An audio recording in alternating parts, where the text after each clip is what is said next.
Radio Arson, une série de podcasts proposée par la bibliothèque de la Villa Arson.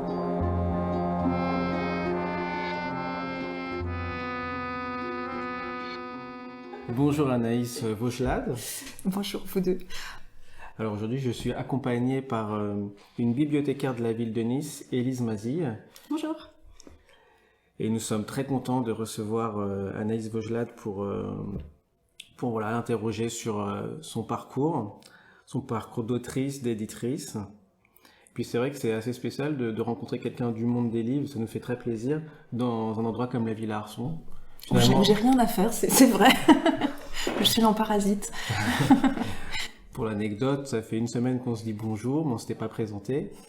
Et c'est par un hasard plutôt heureux que Anaïs, il s'est révélé qu'Anaïs Vaugelade était dans nos murs et que, entre autres, moi et certains étudiants et certains enseignants la connaissent, mais on n'était pas au courant que vous étiez là.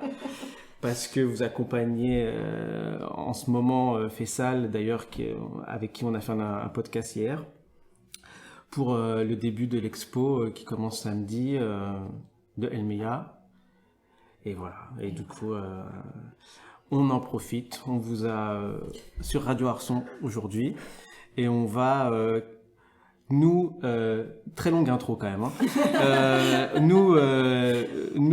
Donc anciens étudiants métier du livre. Élise et moi, on s'est rencontrés là-bas.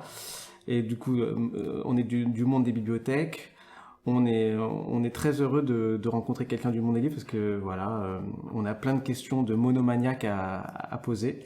Mais pour connaître mon travail, il faut être soit du monde des livres, soit parent. Exactement. Voilà.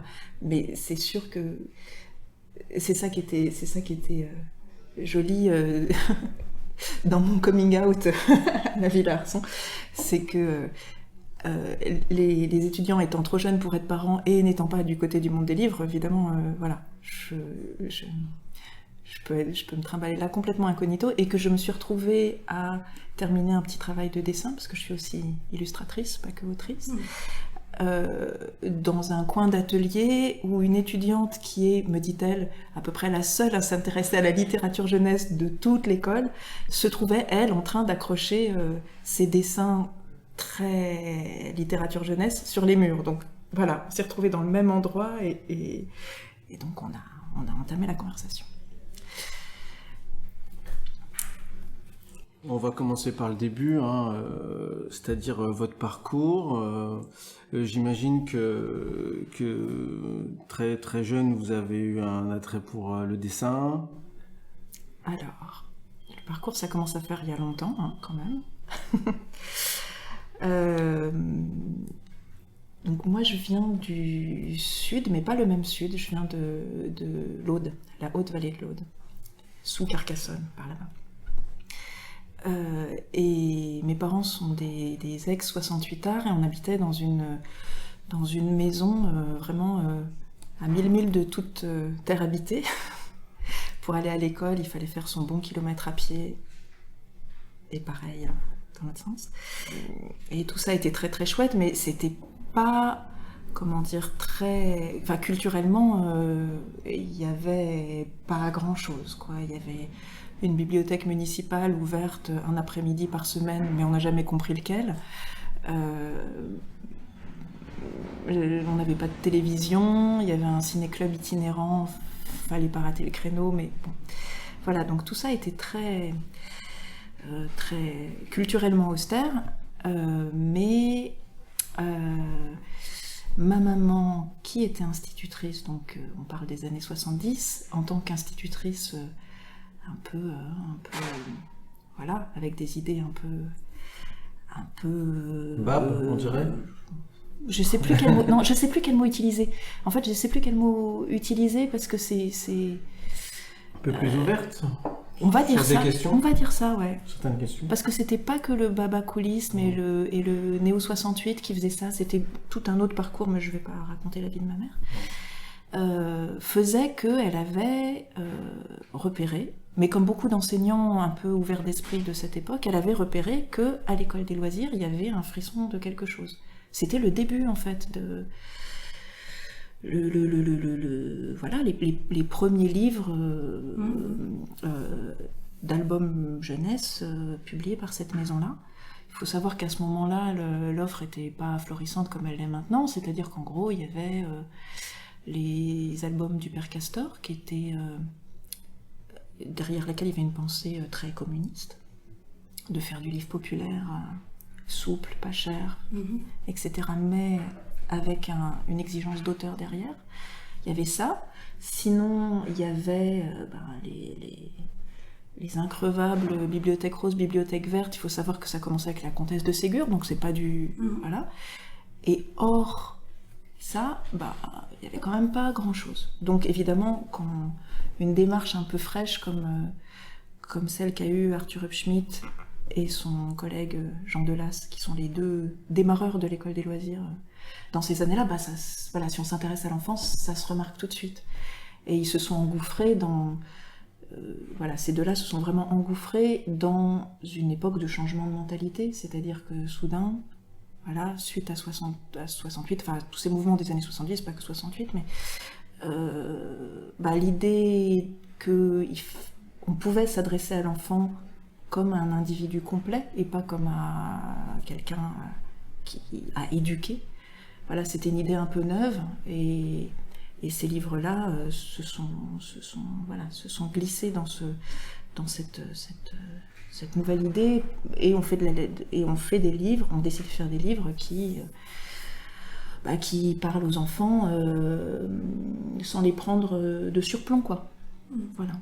Ça veut pas dire on peut tout dire n'importe comment tout ça, mais on essaye de s'adresser à des individus, pas à des élèves. Ouais. Voilà. Donc vous, avant même d'écrire, d'illustrer, vous avez grandi avec les livres de l'école des loisirs, donc Solotareff, Le Caille, tout ça. Alors Solotareff, non, parce que je suis... Solotareff, c'est la même génération à peu près, non, un peu plus... Non, il a une dizaine d'années de plus que moi. Ouais. Oui, non, je suis pas toute jeune, j'ai 50 ans, faut le dire, parce que ça se voit pas à la radio. Non, moi donc ouais, c'était un peu un long préambule, mais pour dire ça, c'est-à-dire pas de télé, pas de cinéma, pas de bibliothèque, mais ma mère instite qui achetait des livres pour sa classe, et comme on n'avait pas d'argent, les livres de l'école venaient à la maison, et les livres de la maison allaient à l'école, quoi. C'était comme ça. Donc ça, j'avais. Et ça, j'ai l'impression d'avoir épongé ça, quoi. C'est-à-dire, voilà, comme une éponge un peu sèche, on met une goutte dessus et ça remplit tout le volume, quoi. Et il y avait Bayard Presse aussi qui démarrait dans ces années-là. Et donc non, c'était pas du tout Solotareff, non, c'était le début, donc c'était Philippe Dumas qui est le premier auteur français. Enfin voilà, et puis des achats de droits. Les achats de droits, en l'occurrence, c'était Maurice Sendak, Léo Léoni, Tommy Ungerer, qui a commencé aux États-Unis, on oublie souvent ça. C'était des achats de droits, plus voilà, quelques débuts de français, mais c'était très peu de livres par an, c'était 4-5 livres par an, quoi. Et alors, c'est quoi les grands souvenirs marquants de lecture Arnold Lobel, Maurice Sendak et Philippe Dumas, des livres qui ont fait leur temps, qui sont en perte de vitesse maintenant, mais qui ont été beaucoup copiés, donc ça perd de sa fraîcheur au bout d'un moment, mais voilà, c'était ces gens-là que j'ai lus très très très très très très bien, quoi. Et puisqu'on est dans une école d'art, il faut que je raconte la suite de Arthur Hupschmidt. Donc Arthur Hupschmidt, qui est ce Suisse allemand qui a amené l'idée de faire de la littérature jeunesse dans cette maison d'édition qui était plutôt une maison d'édition scolaire jusque-là, l'école des loisirs. Vous me dites, si c'est trop alambiqué qu'on comprend plus rien. En fait, donc moi j'avais lu ces livres à fond. Voilà, vraiment à fond. Et puis le temps passe, j'ai envie de faire de l'art, mais vu mon peu de culture, en gros, je sais pas très bien de quoi on parle quand j'avance cette envie-là. En gros, jusqu'à Picasso, je voyais, mais ce qui se passait ensuite, mais aucune idée, quoi. Vraiment aucune. Mais j'avais envie d'aller par là. Et je suis arrivée à Paris avec cette envie-là, et très vite, ce que j'ai découvert et compris, c'était en gros la poésie visuelle des années 70, quoi. Et les Ursluti et les Journiac et voilà, et Boltanski. Et ça me parle, mais à 300%, mais tout de suite. C'est comme une enquête, parce qu'à l'époque, il n'y avait pas Internet, donc on attrapait un nom dans une conversation, on ne savait même pas l'orthographier. Le temps qu'il m'aura fallu pour trouver une monographie de Ursluti, j'avais aucune idée de comment ça pouvait s'écrire. J'avais entendu le nom comme cité, des choses comme ça, quoi. Donc c'était vraiment comme une enquête, et puis surtout ce qu'on appelle maintenant un peu large comme ça, art contemporain, c'était pas trendy, quoi, c'était pas glamour, c'était vraiment voilà. Et dans l'école dans laquelle je me suis retrouvée aux Arts Déco, c'était vraiment pas, qui était tenue par Peduzzi à l'époque. Peduzzi, c'était le scénographe de Chéreau, enfin c'était pas ça, c'était pas ça, quoi, c'était pas ça qui était mis en avant. Donc c'était vraiment une enquête d'aller vers ces trucs-là. Assez vite, parallèlement, comme j'avais vraiment besoin de gagner de l'argent, je suis allée proposer mes illustrations à l'école des loisirs. Je la fais brève parce que là aussi il y a des épisodes, mais j'ai fini par me faufiler et réussir à les placer. Et puis au fil des années, en discutant avec Arthur Hubschmid, en fait, j'ai appris qu'il était l'un des plus gros collectionneurs français de poésie visuelle des années 70, que les Journiac et les machins, ils sont dans sa maison du 20e arrondissement. Et en fait, je pense que ce qui s'est passé, c'est que j'avais tellement bien lu les livres de l'école des loisirs que j'avais compris cette chose intime du rapport entre le texte et l'image, ce qui fait que quand je me suis trouvée face à cet art des années 70, je l'ai compris très intuitivement et facilement, parce que voilà, ce qu'Arthur Hubschmid avait commencé par collectionner avant de se mettre à faire des livres jeunesse, c'est comme si on avait fait une sorte de boucle à deux, c'est-à-dire qu'il s'est intéressé à cet art-là, à cette poésie-là, avant de faire des livres pour enfants. Moi, j'ai eu les livres pour enfants, mais j'ai retrouvé la poésie qui était à l'origine de... J'ai vraiment le sentiment qu'il s'est passé quelque chose comme ça. Ma sensibilité s'est faite vraiment, là, sur ces livres-là. C'est dingue. C'est drôle, ouais. C'est la puissance des livres, ce qu'il y a derrière le texte. Exactement, c'est ce qu'il y a derrière, ouais. Ce qu'on ressent, quoi. Ouais. Ce qui est... Parce que, surtout quand on fait des livres comme ça, des livres jeunesse, c'est très compacté, c'est très ramassé.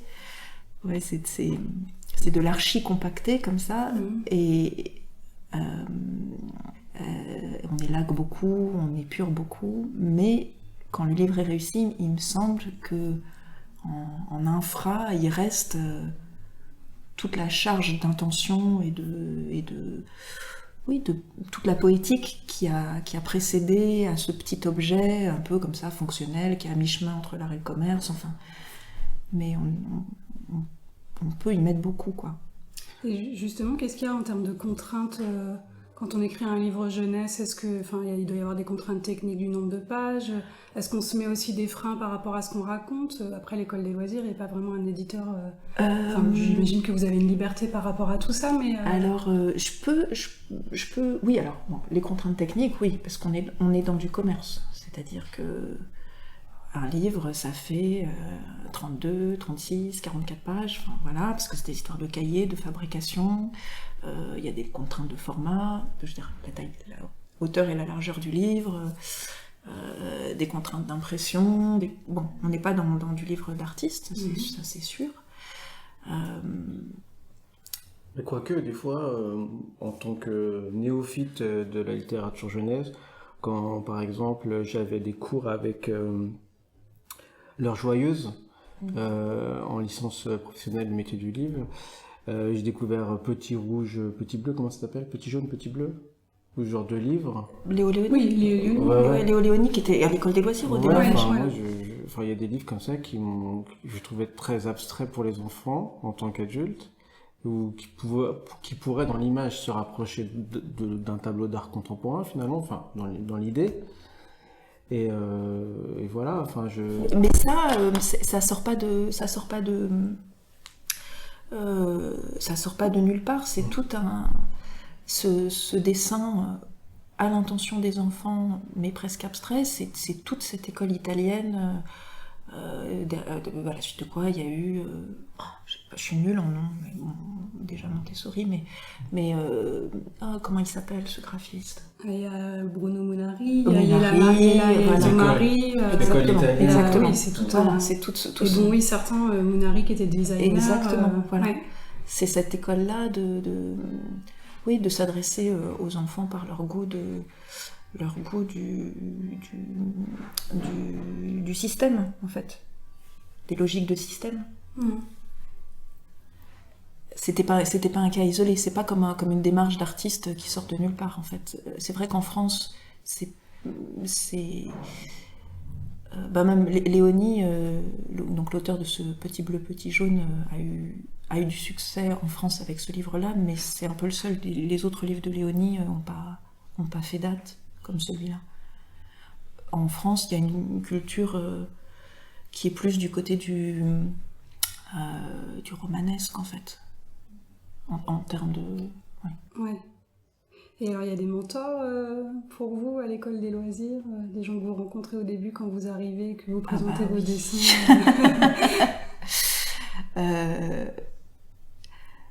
Donc moi, quand les premières fois que je me suis retrouvée à la table rouge d'Arthur Hubschmid, j'avais 19 ans. Donc autant dire que je savais rien faire du tout. Et que si j'étais là, c'était pas par passion pour la littérature jeunesse, c'était vraiment...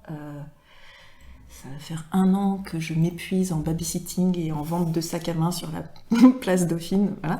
Je vais pas tenir, je vais pas faire des études comme ça, quoi. Donc il faut que je gagne ma vie d'une manière ou d'une autre. Et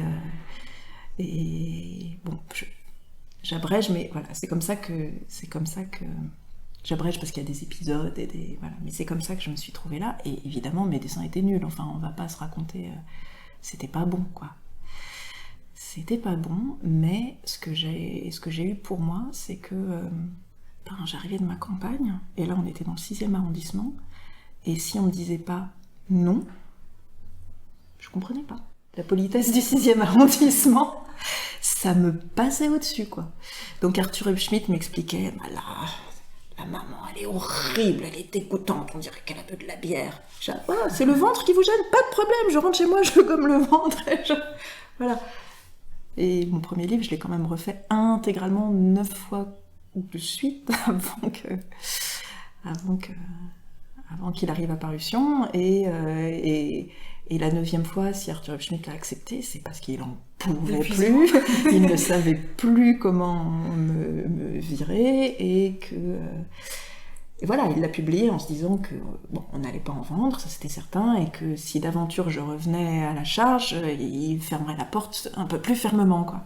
Sauf que la 2e fois, j'avais quand même appris beaucoup de choses dans ces 9 versions, au cours de ces 9 versions. Donc le 2e était notablement mieux, et le 3e a été un succès sur lequel je vis encore.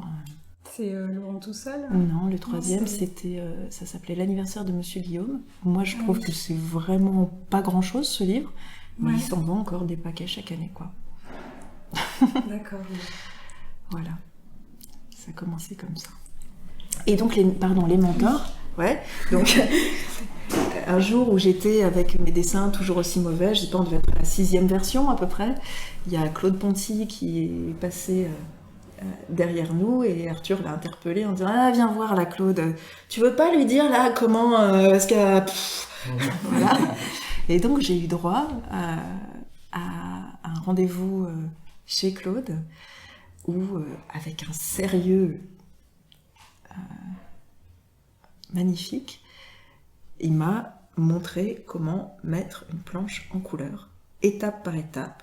Tu prends ta feuille, tu la mouilles, tu la mets sur une planche, 5 mm la planche, ok, tu notes 5 mm, 5 mm. Le mouilleur, alors tu prends ça, poil de martre, tac, tac, tac. Et moi j'écrivais tout. Je prenais en note absolument tous les détails. Il me disait les calibres des pinceaux, leur marque, celle-là, pas celle-ci, etc., etc. Et il m'a fait une démonstration strictement technique. Ensuite, je crois qu'on a bu une tasse de thé. Et puis, je suis rentrée chez moi. Par la suite, on est devenus amis, mais voilà, ça a commencé par cette leçon très technicienne, parce que la technique m'importe beaucoup. Voilà. Et puis oui, c'était je pense pas que ça a à voir avec la jeunesse, parce que je me sens beaucoup plus heureuse maintenant qu'à l'époque, mais il y a eu un moment de paradis professionnel quand même dans cette maison d'édition. Ça a beaucoup bougé de plein de manières, mais il y a eu un moment avec Geneviève Brisac qui arrivait, qui démarrait les romans, plein de personnes assez exceptionnelles, Agnès de Sarthe, Florence Sévos, Sophie Scherer, Sophie Tasmat, des gens, Christophe Honoré, Chris Donner, qui démarraient là, on démarrait tous ensemble. Ils étaient un peu plus âgés que moi, mais on démarrait tous ensemble. Et voilà, Claude, un peu plus âgé, mais qui démarrait aussi, Grégoire, qui était, au moment où ça commençait à vraiment caracoler, Grégoire Solotareff, pardon, c'était très excitant quand même d'être là, quoi. C'était un peu un feu d'artifice d'intelligence, quoi, et d'envie, ouais. J'ai une petite question par rapport à l'école des loisirs. Et donc, vous connaissiez personne, aucun contact. Alors, vous voulez que je vous raconte tout le détail de la petite histoire? Non, mais parce que, du coup, là, on parlait de sorte de petite communauté les gens avec qui vous avez débuté. Et on se demandait avec Élise hier soir si... quand même, il y a des liens par exemple, de famille chez certains, entre Solotareff, Nadja. Est-ce qu'à l'école des loisirs, il y a un peu ça? Alors, il y a cette chose très forte, voilà, de Olga Lecaille, qui est la maman de Grégoire Solotareff, de Nadja, voilà. Alors, en fait, je vais répondre de deux manières, et les deux sont vraies. Pour ma petite histoire à moi, donc Agnès de Sarthe, qui était une jeune femme à ce moment-là, puisque moi j'avais 19, elle a 5 ou 6 ans de plus que moi, je la connaissais. Elle, c'était une vraie parisienne, moi pas du tout, j'arrivais de ma province, mais je la connaissais parce qu'elle avait une histoire d'amour avec un cousin parisien à moi. Voilà. Et donc, on est arrivés ensemble à l'école des loisirs. Mais elle avait rien fait non plus, en fait. D'accord. Elle avait rien fait non plus, elle avait fait des études d'anglais, elle avait proposé ses services en traduction à Geneviève Brisac. Et comme Geneviève Brisac cherchait des auteurs, elle avait dit à cette jeune femme, « Et si tu as quelque chose à me proposer, yallah, quoi ». Et donc Agnès, avec qui j'étais très amie, elle dit « Regarde, viens, on va faire des trucs ». Et donc la toute première proposition qui est arrivée sur le bureau d'Arthur Epschmidt, c'était un texte d'Agnès de Sarthe, illustré par mes soins. Une petite histoire qui s'appelle Abo le minable homme des neiges, et Arthur a lu ça et a dit ouais, une histoire super. Et alors pour les dessins, je pense à Claude Bougeon. Et Agnès est revenue en me disant je suis vraiment désolée, voilà. Mais à mon avis, c'est parce que il aime pas qu'on lui force la main. Essaye par toi-même incognito. Et donc, j'ai essayé par moi-même incognito, c'est-à-dire que j'ai envoyé une liasse de dessins et surtout d'histoires sans parole par la poste au graphiste qui s'occupait de la collection Mouche. Voilà. Donc voilà, c'était une enveloppe avec écrit collection Mouche. Voilà. Et donc, ce graphiste qui s'appelle Guillaume Letousse, qui était écrivain par ailleurs. Voilà. Ouais, non, mais quand je dis que c'est un moment où tout était de haute qualité comme ça, c'est-à-dire que le maquettiste, il était maquettiste pour gagner sa vie, mais par ailleurs il était écrivain, il a quand même eu un Renaudot, si je dis pas de bêtises, quelques années plus tard. Et donc il a ouvert cette enveloppe-là, il est allé la porter à Arthur a dit c'est très jeune, mais qui a un peu de talent. Donc il m'a mis sur un livre de Sophie Scherer, qui était le 2e livre de Sophie Scherer. Sophie m'a détestée pendant des années parce que j'étais celle qui avait vraiment bousillé son livre avec ses dessins de merde. Vraiment, quoi.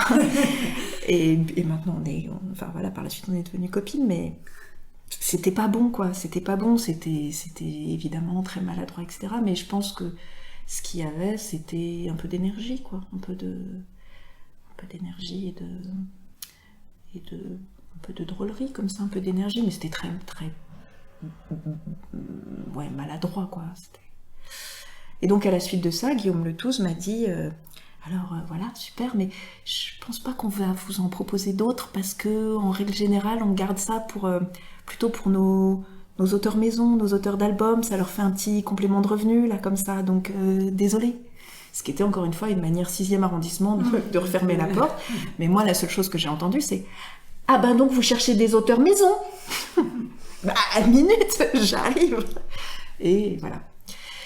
Tout ça pour dire que, oui, il y a eu l'introduction d'Agnès qui n'a pas été le truc porteur. Et pourtant, je sais que ça a énormément joué parce que je me suis occupée du comité de lecture de l'École des loisirs pendant très très longtemps, pendant 10 ans.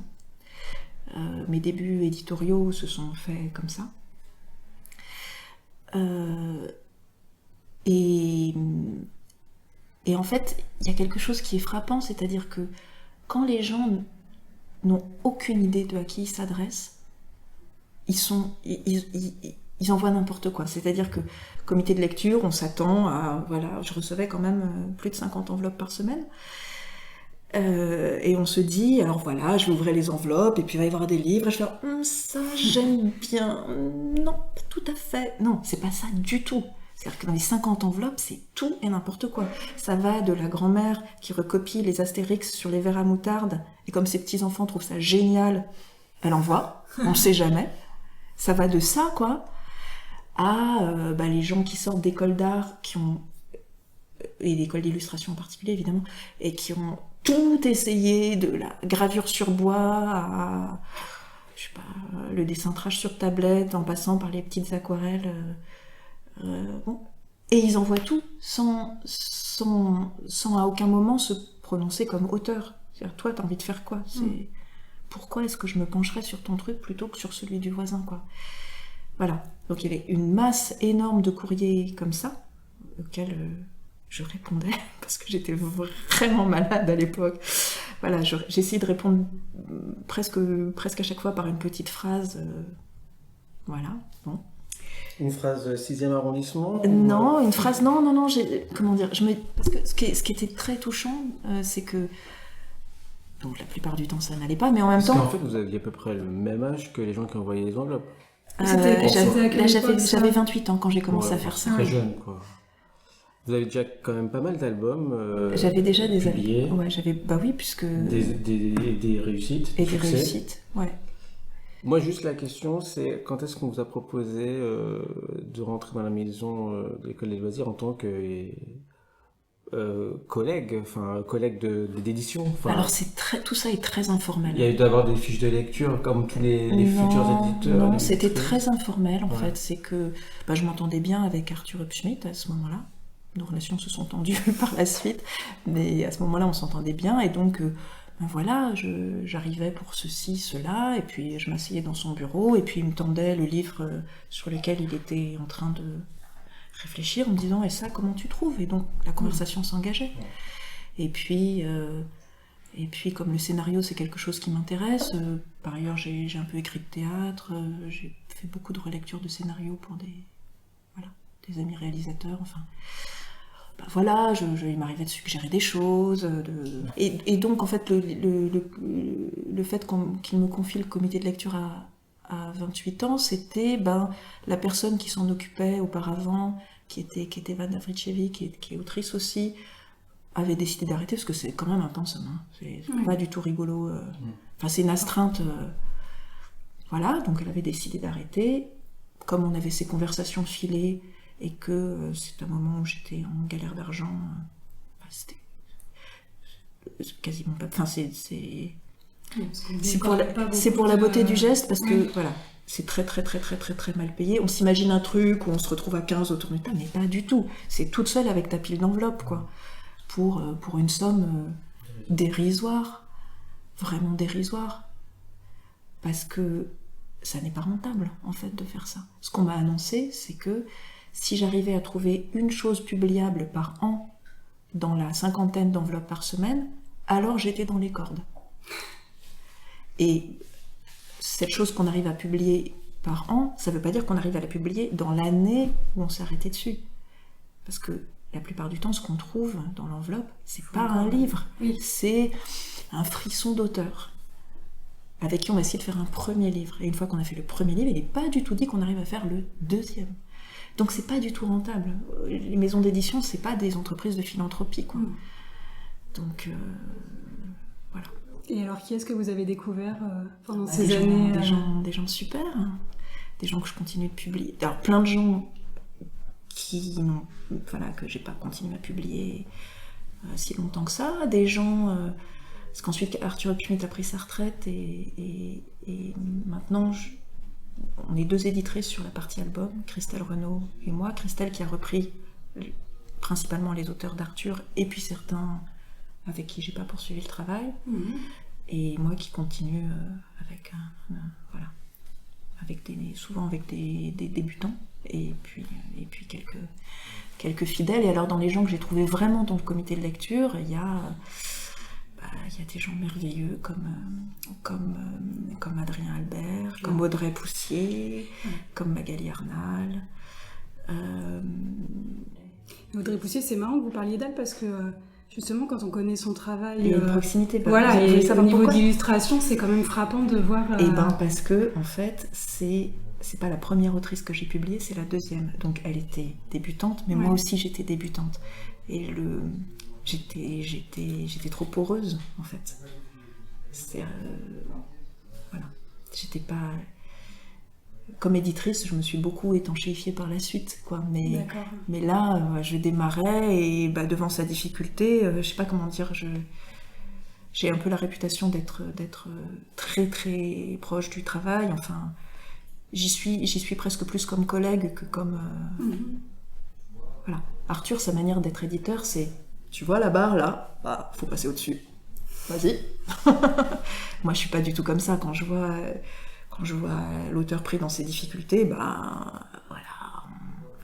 on discute et puis il y a un phénomène d'intelligence collective au bout d'un moment. C'est-à-dire que plus ou moins selon les livres, plus ou moins selon les auteurs, mais il y a certains livres où on ne sait plus qui a dit quoi, qui a eu la bonne idée à quel moment, et vraiment peu importe, quoi. Et il y a des auteurs qui trouvent ça insupportable. Ouais. Voilà, il y a des auteurs avec qui on a fait des très bons livres, hein, qui sont des succès, qui sont encore en librairie, etc. Mais à la fin du livre, ils en pouvaient plus de ma pomme, quoi. Ils ont préféré travailler avec d'autres gens. Et puis à l'inverse, des auteurs comme Beatrice Alemania, qui a fait une splendide carrière chez 36 000 éditeurs, et puis qui est venue me trouver en me disant en fait, j'ai jamais eu une éditrice comme toi, ça m'intéresse, voyons voir si on y arrive, quoi. Et là, on fait le 2e livre ensemble, le 3e livre ensemble. Et... Vous avez fait quoi ensemble, du coup une première histoire qui s'appelle Même pas en rêve, l'histoire d'une petite chauve-souris, Pascaline. Qui n'est pas allée à l'école. Voilà. Là, on fait le tome 2 de Pascaline, et on a retravaillé sur un achat de droit, un livre qu'elle a fait avec son éditrice américaine, et dont on a retravaillé ensemble, quoi. Voilà. Et ça marche bien. Mais il y a d'autres auteurs, alors je dirais pas les noms pour le coup, en toute amitié, quoi, qui m'ont dit en fait, t'es trop là, ça va pas. Oui, par rapport à ce truc de comité de lecture, c'est aussi une chose que j'ai vue, parce que ça c'est un vrai conseil en fait, c'est que aux gens qui veulent publier des livres, je donne un conseil qui a l'air d'être très con, mais en fait il est de bon sens.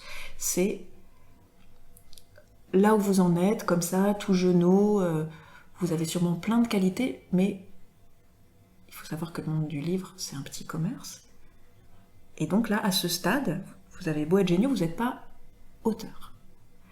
Donc ce qu'il faut, c'est aller en librairie, lire et regarder qui fait quoi. C'est-à-dire, tu rassembles les livres qui te parlent, qui te plaisent, qui t'ont tapé dans l'œil, avec qui tu te sens de l'affinité, et tu regardes qui les publie. Et il y a de fortes chances pour que, tu vois, si tu fais un espèce de petit tableau, quoi, que la majorité des livres qui te tapent dans l'œil sont chez le même éditeur.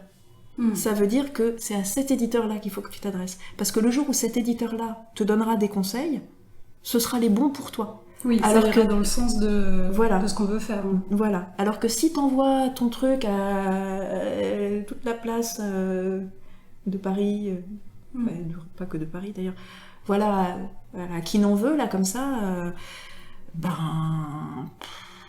c'est de l'énergie dépensée pour rien, en fait.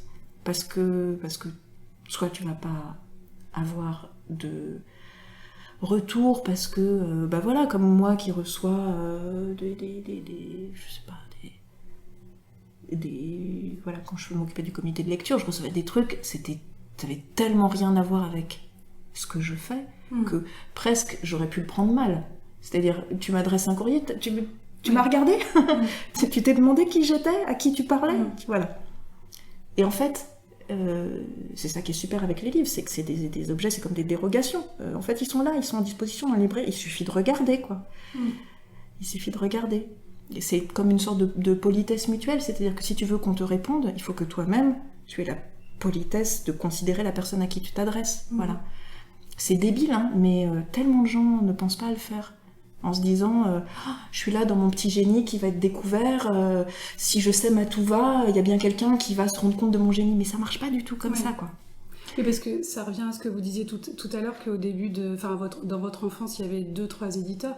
Et c'est vrai que maintenant, à l'époque où on vit, il y a une multitude d'éditeurs jeunesse avec des caractéristiques, des identités très fortes. Et effectivement, on ne fait pas la même chose à l'école des loisirs qu'à Mémo. Exactement. Exactement. Et c'est ce travail d'analyse d'analyse éditoriale, en fait, il est passionnant si on se donne la peine. Hein, parce que voilà, par exemple, l'école des loisirs et Mémo que vous venez de citer, ils ont des auteurs en commun. Mais c'est pas les mêmes titres. C'est pas les mêmes titres. Puis on regarde la fabrication. On voit bien que du côté de l'école des loisirs, on est plus du côté de l'industrie que de Mémo. On ouvre les livres de Mémo, on voit qu'ils sont presque tout le temps aidés par le CNL, enfin beaucoup plus que l'école des loisirs. Ça veut dire que c'est un livre qui est dans une économie patrimoniale et pas dans un commerce. Ça change aussi les paramètres. Enfin, tout ça, on peut le deviner juste en étudiant les objets qui sont là en bibliothèque, en librairie, quoi. Et ça aide à se déterminer, ça aide à dire ce qu'on veut. Rien n'est mal.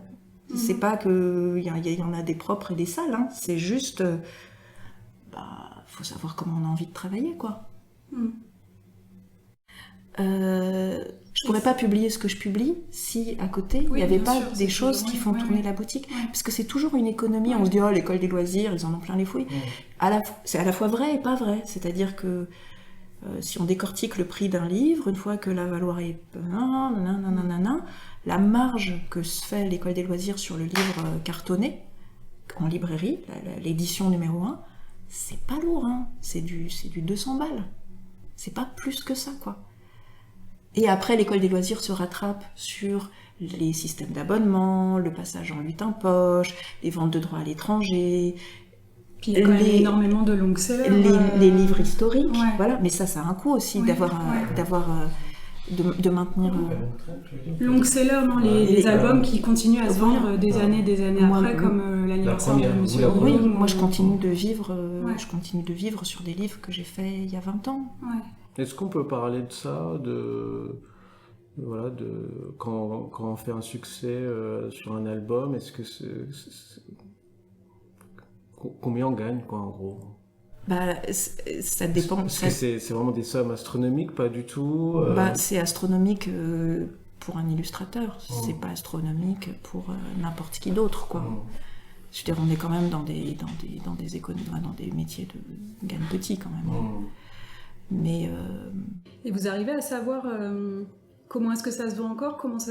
C'est quoi? C'est les recommandations de l'éducation nationale? C'est les le passages problème, c'est que la notoriété entraîne la notoriété, c'est comme dans tous les domaines. Ouais. C'est-à-dire que mes livres qui ont une grosse notoriété se vendent 20 ans plus tard, comme au premier jour, voire plus.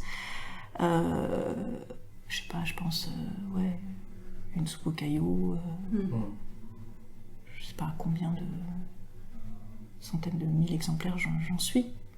Sans parler des ventes à l'étranger, enfin, bon, mais c'est mon revenu en fait, c'est la base de mon revenu, ça continue d'être la base de mon revenu. À quoi s'additionnent plein d'autres livres, et puis il y a plein de titres qui n'ont pas eu de succès au démarrage.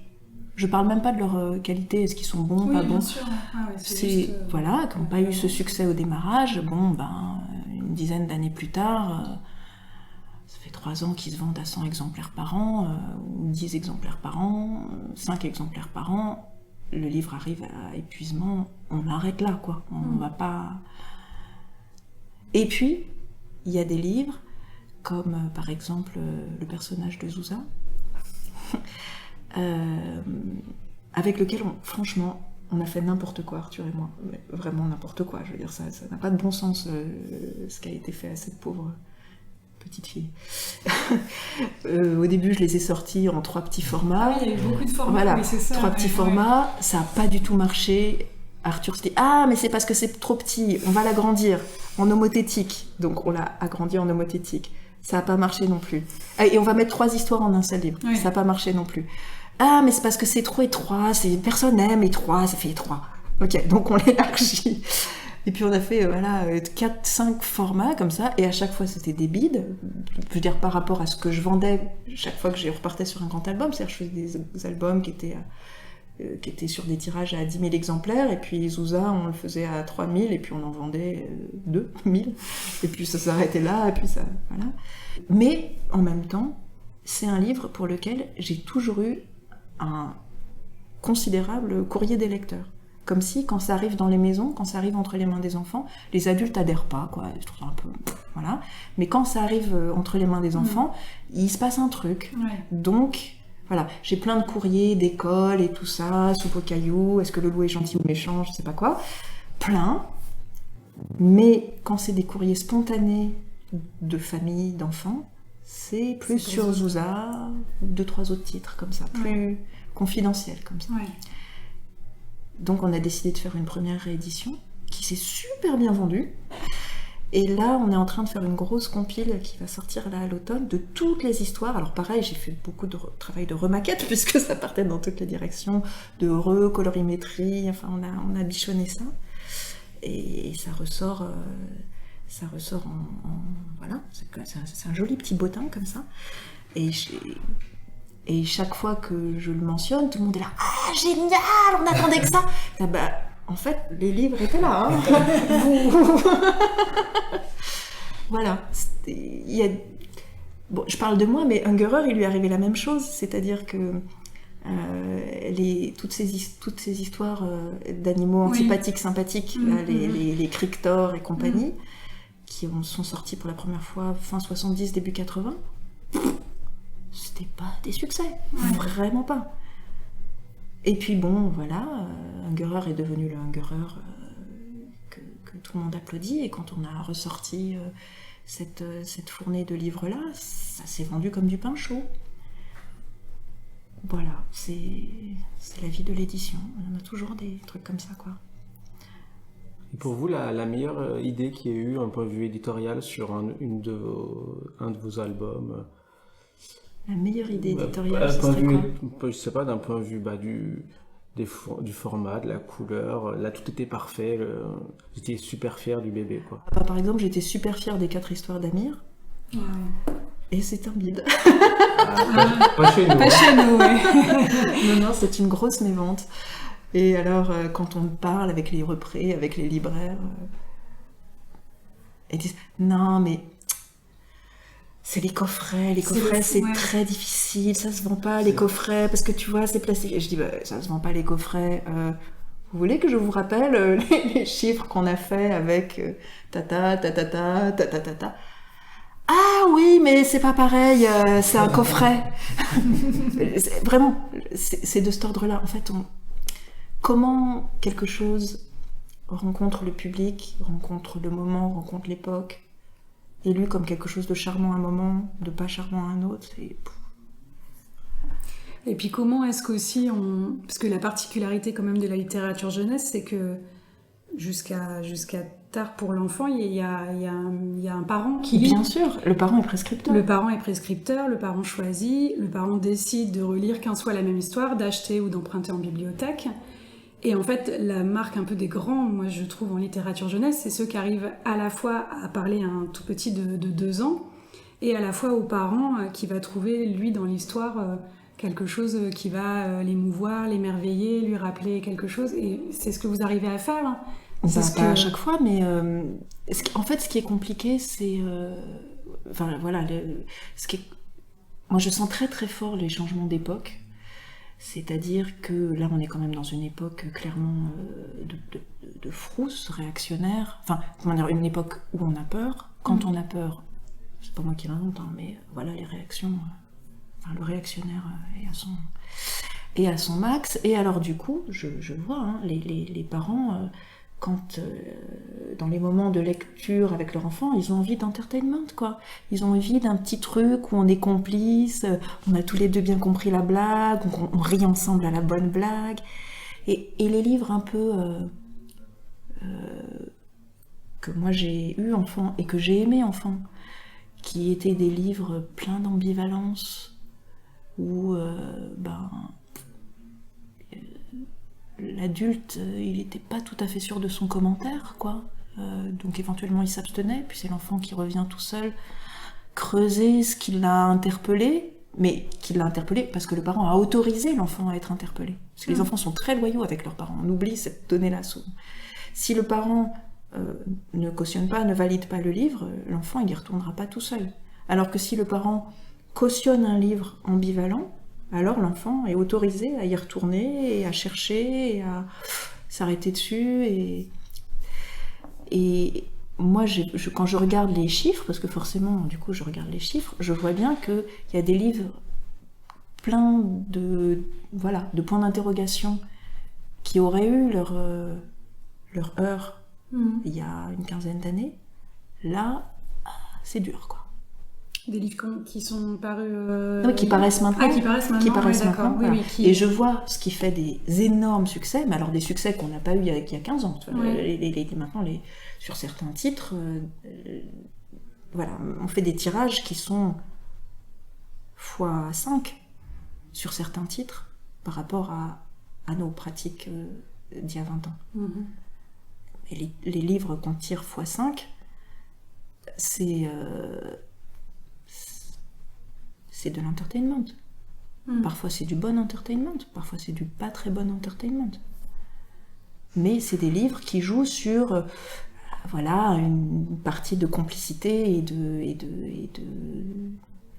rigolade complice par enfant. C'est ça ce que les gens veulent maintenant. Ce que les parents veulent maintenant. Ça se voit dans les chiffres, ça c'est pas... Ça se voit dans les chiffres. Et en fait, on pourrait avoir un exemple d'album, par exemple, ou pas. Parce que moi, je sais pas, je pense à des choses, mais je pense pas qu'on pense à la même chose, parce que moi, je m'y connais pas trop en littérature jeunesse. Et alors, par exemple, quand je vois ma fille qui est vraiment une très grosse lectrice, environnement familial oblige un peu, qui prend des livres pour s'endormir, et qui s'endort sur sa pile de livres. Là, en ce moment, elle lit par exemple Mortel Adèle. Et je me demandais si c'était un exemple qu'on pourrait citer ou ça n'a aucun rapport, vous parliez pas de ce genre de truc. Ah bah si, ça peut complètement en faire partie. Si, ça peut complètement en faire partie. Je veux dire, c'est pas des livres ambivalents, Mortel Adèle. On est d'accord. Pour parler de l'école des loisirs, par exemple, nos chiffres astronomiques, c'est Cornebidouille. Mais astronomique. Oui. Et ça, le modèle est établi, on peut en faire des kilomètres sur le même modèle. Il y en a des drôles, il y en a qui le sont moins, soyons francs. Mais en tout cas, le parent qui tope le nouveau cornebidouille. J'essaie de pas être désobligeante. Il sait exactement ce qu'il va attendre. Voilà, c'est ça. On va se faire une bonne tranche de rigolade, en faisant un peu prout-prout, caca-pipi, ce qui fait toujours plaisir, et voilà quoi. Et Mortel Adèle, moi je trouve que ça joue sur encore une autre chose. Alors je parle pas forcément de vous comme parents, mais ce truc de parents qui veulent rester un peu copains, complices, donc il y a une espèce de licence à faire des blagues un peu quand même c'est un peu méchant quand même, c'est un peu mal poli, voilà. Et le parent qui veut rester dans une complicité comme ça, donc il valide ce truc un peu oulala, voilà, et ça devient voilà, c'est un humour qui en fait est autorisé, qui est de la fausse provoque. C'est pas de la vraie provoque, c'est de la fausse provoque. Je n'y vois pas d'ambivalence, personnellement. Et c'est des gros succès. Parce que les deux, le parent et l'enfant, ont l'impression de faire un truc un peu papa, mais ils sont ensemble, donc il n'y a pas de provoque, si les deux sont... Voilà. Moi j'ai plein de questions, j'aimerais bien revenir à... Moi je voudrais savoir quand est-ce qu'est venue l'envie de faire une bonne narration. Vraiment de sublimer le dessin presque, de devenir autrice. En fait, j'avais pas tellement d'autres possibilités, étant donné que j'étais pas une dessinatrice. Enfin, j'étais rien du tout. J'avais 19 ans, quoi. J'ai toujours dessiné parce qu'il n'y avait pas grand-chose d'autre à faire. Ensuite, j'ai passé mes années de lycée dans un internat sans aucune intimité. C'était un grand dortoir de 120 lits, donc j'ai dessiné mes copines à poil. Donc je suis un cadre en anatomie. Voilà, je sais dessiner les bonhommes. Mais je veux dire, graphiquement, j'avais absolument aucune prétention, quoi. Et la petite anecdote que je raconte à tour de bras, parce que vraiment elle est fondatrice, c'est que donc un jour, me refusant pour la xème fois mes dessins, Arthur m'a dit: mais vous savez, mademoiselle, dessiner c'est extrêmement difficile. Très très difficile, trop difficile pour vous. Vous n'y arriverez pas. Et je suis repartie chez moi en me demandant: qu'a-t-il voulu dire exactement? Quel est le sens caché de cette phrase? Et ce que j'ai compris, je ne pense pas que ce soit ça qu'il ait voulu dire, mais en tout cas c'est ce que j'ai compris et ce qui m'a fait usage et qui me fait encore usage maintenant, c'est si tu peux pas dessiner, raconte une histoire. Raconte une histoire, et si ton intention est précise, alors le dessin suivra. Et les solutions de dessin dont tu auras besoin se mettront en place parce que tu as ceci ou cela à raconter. Donc voilà, à cette époque-là, c'était la grande mode justement de Solotarev, de Le Caille. Moi j'avais envie de faire de la grosse peinture acrylique comme tout le monde, c'était ça le truc à la mode. C'était ça qu'on voyait aussi chez Douzou, voilà. Bon, je me disais, voilà, je vais faire des jupes enfants, je vais faire ça, allons-y, j'ai des tubes d'acrylique à la maison. Sauf que pour être suffisamment bon peintre, pour arriver à tenir une narration, l'expression d'un corps, etc., il fallait du boulot. Donc en fait, j'ai laissé tomber ça, et je suis revenue à mon dessin plus proche de ce que j'avais toujours pratiqué, c'est-à-dire du dessin, ligne claire, quoi. Bon, une fois qu'on a raconté son histoire à la ligne claire, on va pas le tartouiller avec de l'acrylique, sinon on voit plus le dessin. Donc, il va falloir chercher des couleurs plutôt transparentes, d'où la leçon d'aquarelle de Claude Ponty, parce que vas-y pour commencer à utiliser l'aquarelle quand on n'en a jamais fait, c'est... voilà. Donc des couleurs plutôt transparentes, et puis si on veut que son dessin ait un peu de relief, et alors qu'on n'est pas un bon aquarelliste, parce qu'il n'y a aucune chance qu'on soit un bon aquarelliste en démarrant, il va falloir faire des effets de mise en scène de la couleur. Et je me dis, ah bon sang, mais c'est bien sûr. Donc j'ai raconté avec mon dessin, mais il va falloir que je raconte aussi par la couleur. Quand je dis raconter par la couleur, ça veut pas dire faire des symboliques, le rouge la violence et le vert l'espoir. Ça veut juste dire organiser les contrastes dans la page pour que l'œil aille à l'endroit où l'histoire a lieu, en fait. C'est de la mise en scène, quoi. Donc utiliser la couleur comme une mise en scène, etc., etc. Mais tout ça découle d'une intention de récit très très claire, d'une intention narrative très claire. Et ben, c'est encore ce que je continue de faire, hein. C'est-à-dire quand je sais pas, quand je suis perdue, parce que je suis très empotée comme dessinatrice, quoi. Chaque fois que je redémarre un truc, je suis là, oh mon Dieu, plume, retring, pinceau, et si je changeais tout et que je faisais tout à la gouache, enfin, Et le seul biais que j'ai trouvé pour traverser ces moments de désarroi, c'est de me dire, attends, tu racontes quoi ? Vas-y. Donc on a besoin de comprendre que le personnage est énervé. Comment tu fais comprendre que le personnage est énervé ? Ah bah il faut qu'on voit les dents. Hein. Et si on doit voir les dents, ben, j'ai besoin d'un outil qui me permette d'être précis sur les dents, quoi. Enfin, je sais. Voilà. Et les histoires naissaient des dessins ou tu étais gorgé d'histoires et il fallait que tu les sortes sur le papier? Comment venaient les mots sur la page? Les mots c'est pareil, c'est-à-dire je me pose pas des questions de littérature, je me pose que des questions de récit. Donc en fait les premières versions, c'est ce que je montre quand je vais dans les classes, que je montre aux enfants qui me disent ensuite commence par les textes ou par les dessins. En fait c'est un maelstrom, c'est-à-dire que et là, chacun sa tambouille. Hein. Mais moi, la mienne, c'est que je n'ai pas d'amour du tout pour mon travail. Je n'ai pas d'amour pour mes dessins, je n'ai pas d'amour pour... Mais pour le travail des autres, si. Pour ce que, ouais. Pour ce que j'écris, ce qui fait que si je commence à prendre des notes, à faire des croquis, que je vois ça sur papier, juste, ça me dégoûte. J'ai pas du tout envie de le faire. Vraiment, enfin c'est... Voilà. Mais comment on arrive à se motiver comme ça? Du coup, je suis obligée de tout garder dans la tête jusqu'au moment où c'est prêt. Jusqu'au moment où je me raconte mon histoire dans ma tête et ça ressemble à du cinéma en réalité, ou un spectacle, son et lumière, quoi, tout à la fois. Et quand mentalement je le valide, donc c'est un process qui est très long, je traîne mes histoires pendant plusieurs années en réalité, avant de mettre quoi que ce soit sur le papier, quoi. La première chose que je mets sur le papier, c'est pas un texte, c'est pas un dessin, c'est un découpage, quoi, un storyboard. Un storyboard avec un texte approximatif et des hauteurs de plan, quoi. Et tout de suite, mon storyboard, je le cale dans le format du livre, c'est-à-dire 32, 36, 44, plus 6, voilà. Et c'est un peu... Voilà. Et une fois que je suis OK avec mon storyboard, alors j'y vais. Mais je me débrouille toujours pour dépressuriser...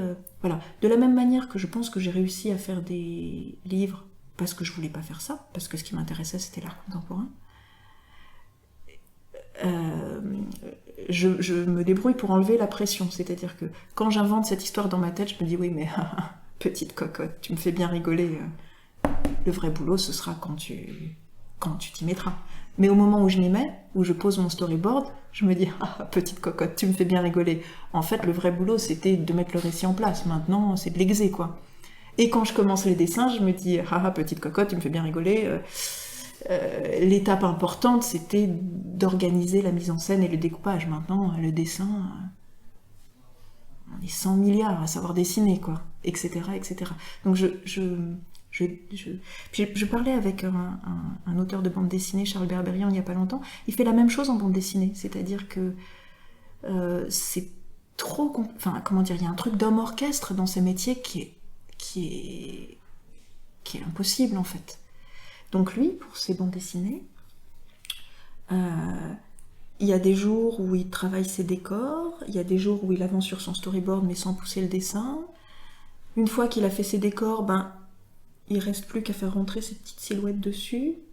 Et puis il y a des jours où sûrement il a un peu chaud, il a envie de dessiner non pas des décors mais des corps, et il improvise une scène où juste les personnages vivent, etc., etc. Et comme ça, il arrive à être toujours très très proche de son désir du jour. Donc c'est pas tout à fait comme parce que lui, il aime son travail, lui, il est bien dans son travail. Mais ce que je veux dire, c'est qu'il y a cette nécessité, je pense, de pas tout avancer de front, d'y aller couche par couche, quoi. Mais c'est une question un peu bête, mais du coup, pourquoi vous continuez si... C'est mon challenge. Je me suis demandé, parce que j'ai... il y a eu des moments où faire mon propre travail, comme dans toutes les vies d'artistes, quoi, il y a des hauts et des bas, des moments où ça devient vraiment douloureux, etc. Je me suis dit, t'es bonne éditrice, vas-y, sois éditrice. Enfin, t'es bonne éditrice pour certains auteurs, enfin, il y en a qui m'aiment bien, je sais. Et en fait, ça me donne l'impression de, je sais pas comment dire, d'une lâcheté, d'aller au plus facile. Je trouve ça hyper facile, en fait, d'être éditrice. Et est-ce qu'il n'y a pas aussi l'idée aussi que pour être une bonne éditrice, il faut aussi mettre les mains dedans Je pense que j'ai suffisamment de pratique pour pouvoir... Je pourrais n'être qu'éditrice, mais j'ai pas du tout envie. C'est-à-dire... comment dire, j'aime vraiment beaucoup mes auteurs et je le dis sans envie, sans jalousie. Je trouve que certaines des œuvres que j'ai accompagnées valent plus que la mienne, quoi. Vraiment, je le dis en toute tranquillité, aussi parce que la plupart des auteurs avec qui je travaille finissent par être des amis, ce qui est un cas un peu particulier de rapport éditorial.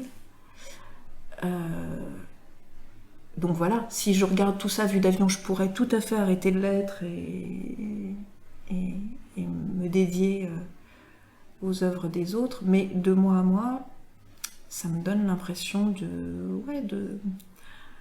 d'aller à la facilité, quoi. Donc je continue de m'obstiner.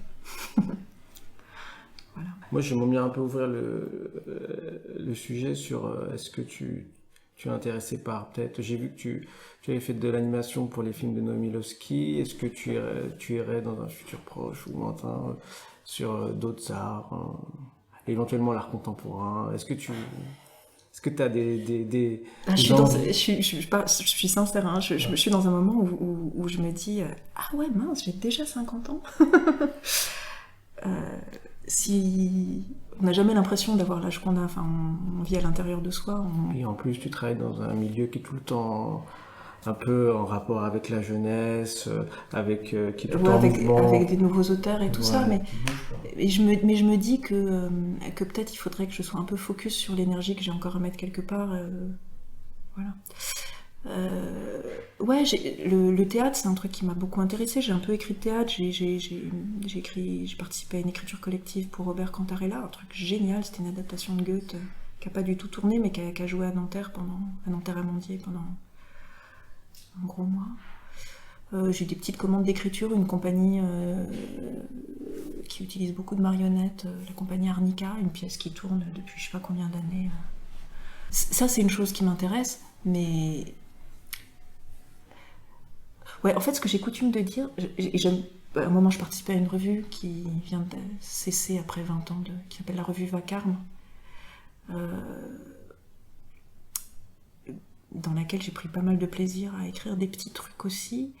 Mais en fait, j'ai l'impression que quand je ne fais que écrire... En fait, quand j'écris et que je mets pas mes histoires à l'épreuve d'un corps, que ce soit un corps dessiné, un corps de marionnette, un corps d'acteur, et que je vérifie pas dans le corps que c'est juste, quoi. Je sais pas comment dire, c'est...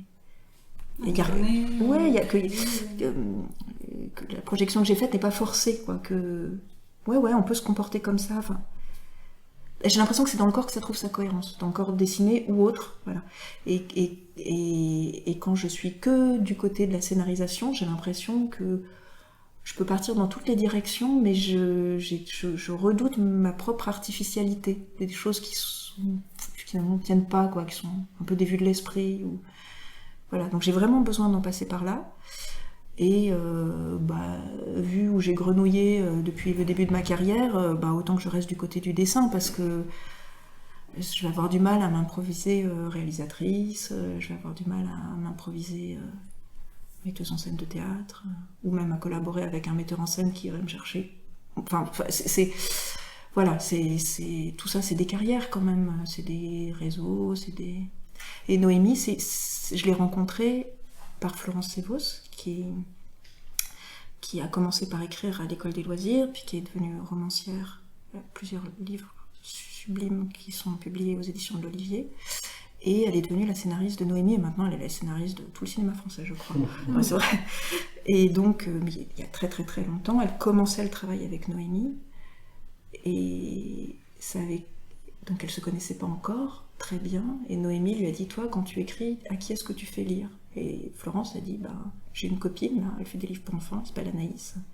Donc j'ai commencé à lire leurs scénarios, faire des relectures comme ça. Et puis à un moment, il y avait besoin de dessins pour le générique, et il n'y avait pas d'argent, Bibi peut le faire, hein, voilà, etc. Et puis comme Noémie, elle aime beaucoup travailler en amitié, et que quand on est réalisateur, qu'on a porté un film pendant 5, 6 ans, tout ça, il y a le tournage qui a une sorte d'apex, et puis après on se retrouve en post-production, tout seul, avec son montage, ok, c'est ça que j'ai fait, quoi. C'est très violent, Et donc, à ce moment-là, siffler une amie au prétexte qu'on lui a laissé une petite place dans le montage pour coincer un bout d'animation, ça permet d'avoir la copine qui vient en montage, qui regarde les 1000 versions, qui discute des choses, etc. Donc voilà, c'est pas pour mes talents géniaux d'animatrice qu'elle a fait appel à moi, c'est parce que ça ancrait... Elle le dirait pas comme ça, hein, mais moi je sais que c'est ça. Ça ancrait voilà, quelque chose de notre copinage jusqu'au terme du travail. J'avais lu le scénario et j'étais encore là à la fin, quoi. Parce que franchement, ce que j'ai fait c'était gentil, mais je suis pas animatrice. C'est encore un sacré truc, l'animation, quoi. Faut s'y dédier, quoi. Est-ce qu'on t'a déjà proposé d'animer un de tes personnages ? Alors j'ai un dessin qui va vers une animation coûteuse, parce que c'est des dessins qui sont très souples. Plein de fois en fait, des gens m'ont proposé des adaptations, parfois même en film, etc. Et quand je lisais la proposition, je la trouvais pas terrible. La seule fois où j'ai trouvé que la proposition était canon, c'était Benjamin Renner qui avait envie de faire quelque chose avec une soupe aux cailloux. Et il m'a contacté en attendant que les financements d'Ernest et Célestine se mettent en place. Et donc on a un peu commencé à échanger, et là-dessus, les financements d'Ernest et Célestine se sont débloqués, et puis il est parti sur autre chose, et maintenant je pense pas qu'il en soit à faire des courts-métrages pour d'autres, d'autant qu'il est lui-même il a lui-même gagné une assise d'auteur, donc voilà. Et les autres fois, comment dire, quand c'est un peu bêtasson, je vois pas l'intérêt